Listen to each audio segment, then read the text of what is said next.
Македонија е втора во регионот по искористеност на инвестицијските фондови на Европа, тврди вице-премиерот за европски прашања Бојан Маричич. Северна Македонија учествуваше во сите 28 повици за техничка помош, кои се досега објавени, и на сите 7 повици за инвестицијски грантови. При тоа одобрени ни се 43 грантови во вредност од 2,6 милиарди евра, за вкупна вредност на инвестиции од 421,4 милиони евра, надополнети со заеми од околу 600 милиони евра. Доколку овој износ се подели со бројот на население, доаѓаме до скоро речиси 230 евра по глава на жител, што ја става нашата земја, Северна Македонија, на второ место по искористеност на европски средства од Инвестицијскиот фонд за Западен Балкан, веднаш после Црна Гора.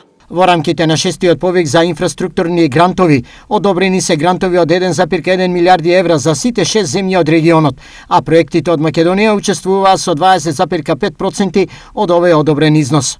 Дополнително, како што најави Маричич, во соработка со Германската развојна банка КХВ, ќе се работи на енергетска ефикасност на сите студентски домови во државна сопственост.